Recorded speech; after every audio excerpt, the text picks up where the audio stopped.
Hello everyone, Nick the DM here to tell you about the predator of the mighty dragon turtle, the dragon eel. Now one thing you should all know about me is I really like dragon turtles. Most of the sea voyages in my campaigns have included at least one. I do this because they give the party a choice: bribe the dragon turtle to let them pass, or attempt to fight the giant beast and see how it goes. That's the great thing about dragon turtles. They're neutral, so as long as you don't threaten them and you pay your toll or keep whatever promises you've made to them, you can pass. So what happens when a creature is a little more evil than that? Well, that's where the dragon eels come into play. A dragon eel is a huge eel-like creature with a long, muscular body covered in silvery scales. They have multiple pairs of small fins tipped with hooks along its belly and one long, frilled fin running down its back. Dragon eels are incredibly powerful creatures, being able to easily put a hole in the side of a sailing vessel and leisurely devour the crew as the ship sinks.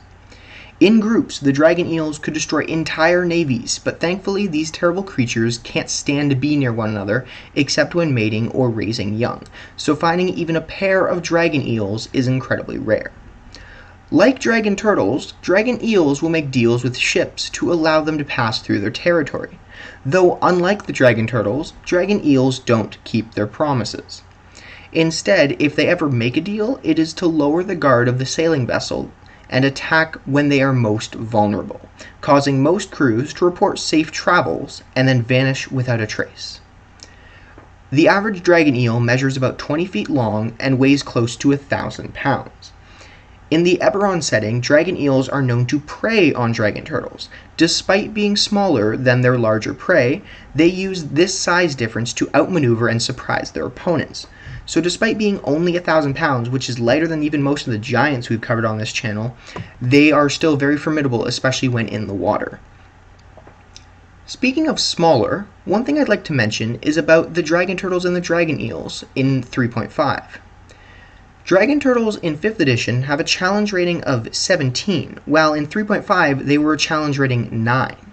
I was very curious as to why they changed so drastically when the editions changed, but then I looked at their sizes. In 3.5, a dragon turtle is huge, but in 5th edition, it is gargantuan.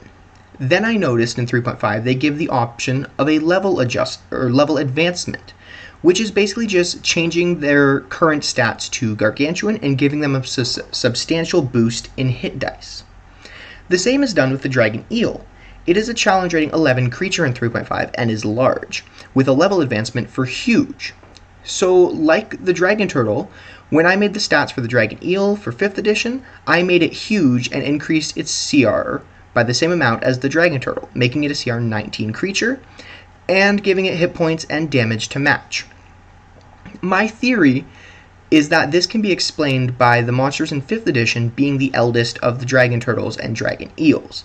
The CR9 dragon turtle and the CR11 dragon eel can be used as younger versions of these aquatic creatures, because while they may not age incredibly long amounts of time and gain power as they age like other dragons, it still makes sense to have the younger ones be substantially weaker. I haven't statted out the younger versions of these creatures, leaving that up to any DM who wishes to use them. It should be easy enough. Keep the same abilities that either creature has, but lower the proper damage and hit points using the monster making chart in the DMG, just by comparing it CR to damage output per turn. Now, without further ado, let's check out the stats I made for the dragon eel in 5th edition. Dragon eel, huge dragon, neutral evil, armor class of 21, has 310 hit points, a normal on-land speed of 20 feet, or a swim speed of 60 feet, making it very agile in the water. It has a 24 strength, 12 dexterity, 20 constitution, 8 intelligence, 12 wisdom, and 12 charisma. For saving throws, the dragon eel has proficiency in dexterity, constitution, and wisdom. The dragon eel doesn't have any resistances or immunities, which can explain its high hit points, but it is immune to being paralyzed. For senses, it has a blind sight of out to 30 feet and dark vision of 120, passive perception of 11. Because despite these creatures being ones that hunt, I don't see them being incredibly perceptive, more more sneaky themselves than avoiding other attackers, because they are so massive and huge they don't have many predators. For languages, the average dragon eel can speak Aquan and Draconic, though more intelligent individuals might speak Sahuagin. Oh boy, I can never pronounce this right. The fish people language, fish people on screen now, and as well as Common. So these are languages that they would speak if they were to do trades more, or maybe have a Sahuagin battalion behind them, or little army. For abilities, the dragon eel has amphibious. The dragon eel can breathe air and water. Blood Frenzy. The dragon eel has advantage on melee attack rolls against any creature that doesn't have all its hit points, just like some sharks in 5th edition. And Charge. If the dragon eel moves at least 30 feet straight forward towards a target and then hits it with a slam attack on the same turn, the target takes an extra 45 or 8d10 bludgeoning damage. If the target is a creature, it must succeed on a DC 21 strength saving throw or be pushed 15 feet away from the dragon eel and knocked prone. Now for its actions. It has a multi-attack, which means the dragon eel can make 2 attacks, one with its bite or swallow and one with its slam. For its bite attack, it is a melee weapon attack, a plus 13 to hit, a reach of 10 feet. It hits one target, deals 26 or 3d12 plus 7 piercing damage.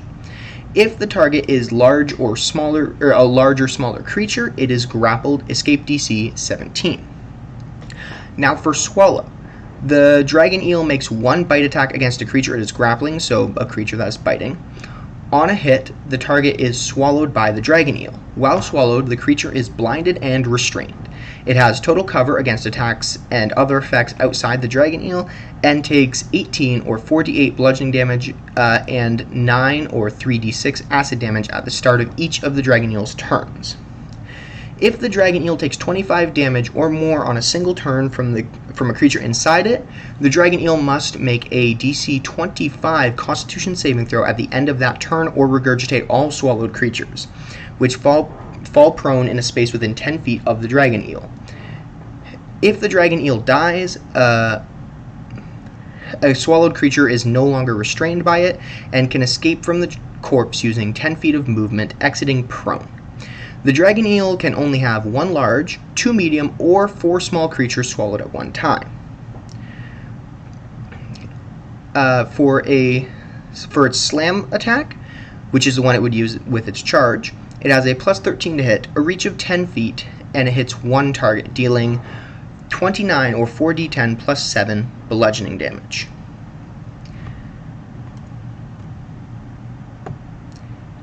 And that is it for today's video.